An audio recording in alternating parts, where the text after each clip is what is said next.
runner. I'm 49 and mum to two girls, Maisie and Lauren. They're 20 and 18 and married to Al. I'm a personal trainer. I train from here, train from my gym, so I have my clients, and I also run a boot camp called Park Fit in Amersham. I'm coached by Robbie Britton, and to be honest, my training probably mirrors not far off marathon training. I very rarely go over 20 miles, over 3 hours. I might do a 6-hour training run once or twice. I feel like I get to my fittest on a kind of marathon structure.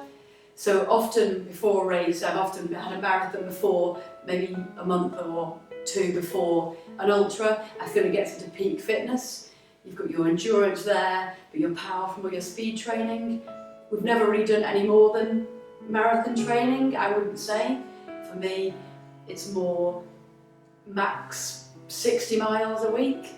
50, 60 I probably do for 8 weeks before a marathon, and consistency is the key. So if I look back at my training, I've had regular strength training, there'll be yoga there, particularly towards the end of before a race, and consistency in my running. I'm out there it's at least 6 days a week.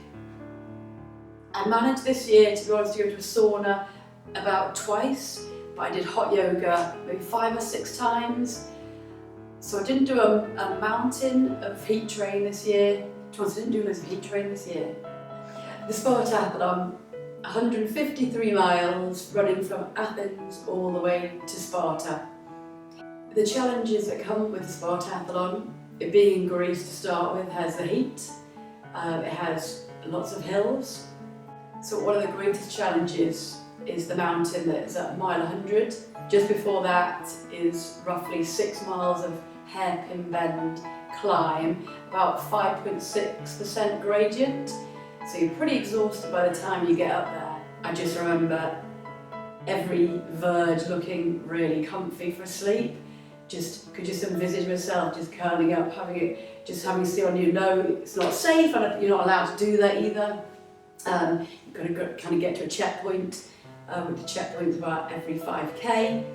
And I remember I had a strategy in 2017. I found everything quite hard then. Was in my head I'd count 1, 2, 3, 4, 5, 6, 7, 8 to 10 running, and then 1, 2. So it got to that small increments of running and then walking, 10, maybe 20 steps, but just force myself to run because you're kind of so tired, but you know the only way you're going to get through it is by running. So the joy of an A to B race, obviously the quicker you go, the more you're going to get to the finish point. And about a mile out from Sparta, you get some company, the most wonderful company in the world. These beautiful children on bikes, running. So it's a few to start with, not expect to do a mile with you. Turning the corner, when you get there's a statue at the end, you can't see it, and you're still kind of going, is it this way? Is it the end? You're still, you can never really believe, is this really the end? So the town is lit up, you've got everyone sitting outside the cafes, on their feet clapping you, so you feel like $1 million for that few moments.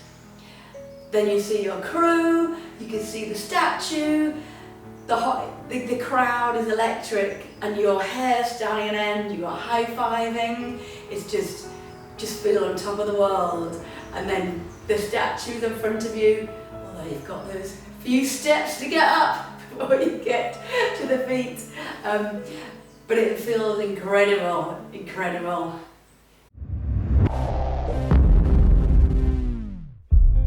The start it's all very epic. You've got the Acropolis all lit up, all the athletes, crew, there's a lot of support there. The air is cool because you're in Greece. There's just so much excitement, and it turned out to feel kind of quite relaxed. Such a big journey ahead, but it's just all very epic. Starting in 20 minutes. Excited, really looking forward to it. Well, it's pretty simple. One step in front of the other. Pretty simple, all something to go wrong, but come what may, what we will be. Let's do this! Just kind of looking around, taking it all in. It's so much anticipation, but it's so cool.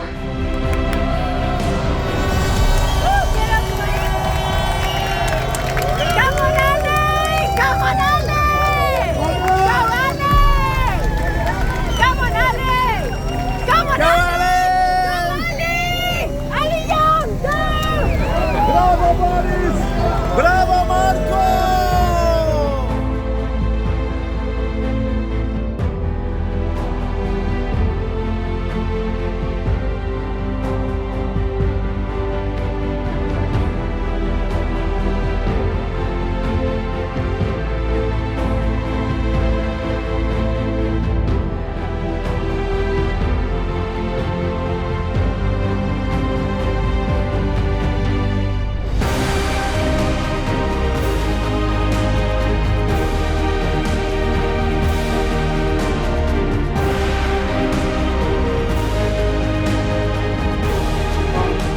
So once you get to mile 50, there's normally the promise I am allowed to sit down there, and they have a great little area under a tree, all set up. I mean, it's F1 at its best.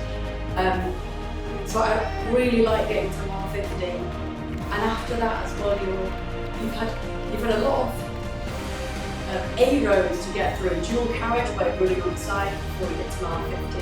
So it feels like a really cracked big section of the race out.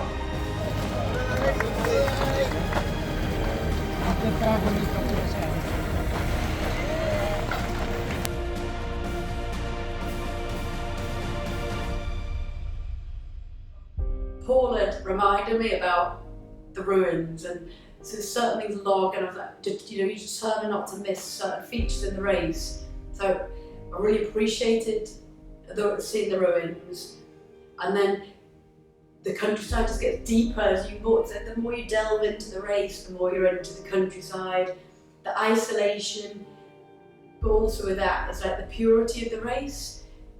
The mileage is just all out there. Just feel like you're really doing it.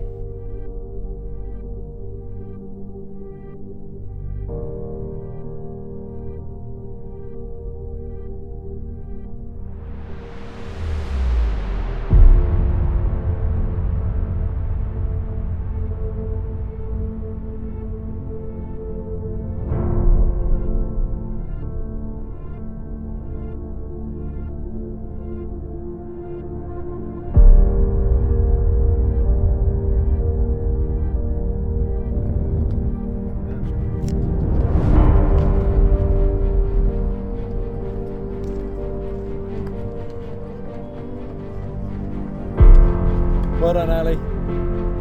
Smashing it.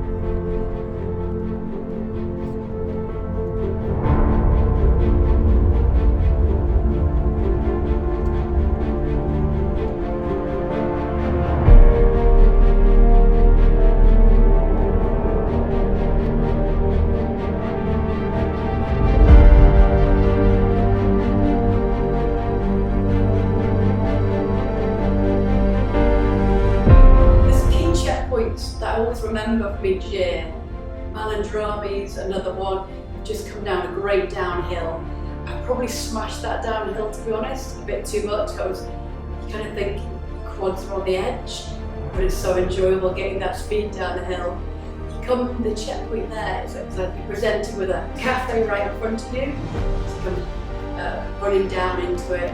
There's a lot of action there, the cafe's busy. There's a local man on microphone, so there's a lot of action there.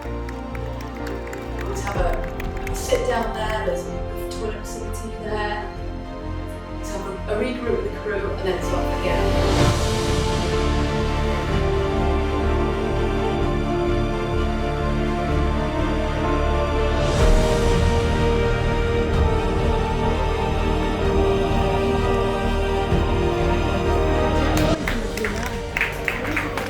The timing's been about right for that. This is filter suit. So there's no bits in it whatsoever. Try it.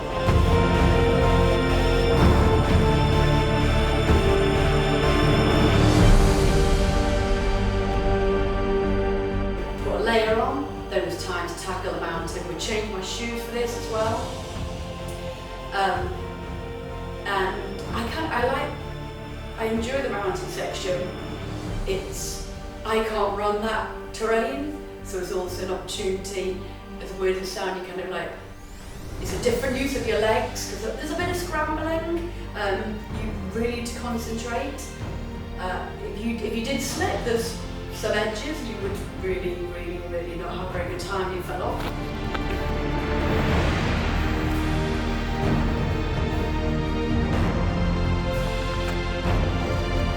That'll do.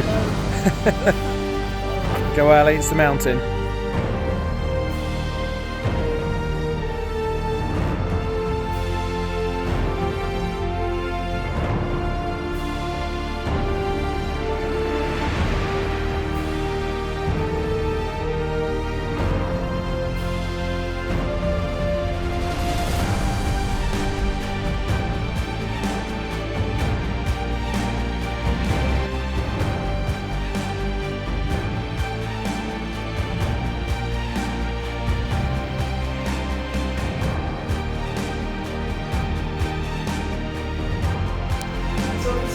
At the end of the road, and I thought it was my crew, but as I got nearer, I saw another athlete who was obviously waiting for someone else to come to the backup.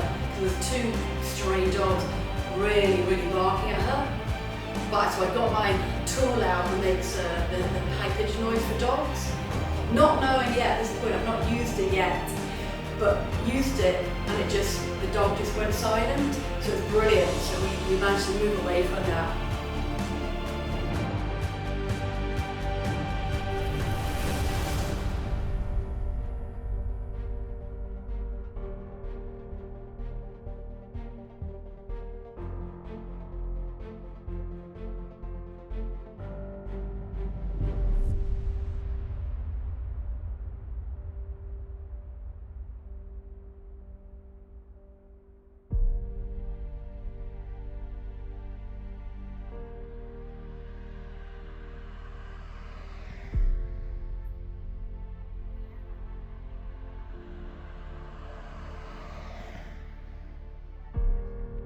There's 13 miles to go. It's nothing in the grand scheme of things, but it's a whole long way.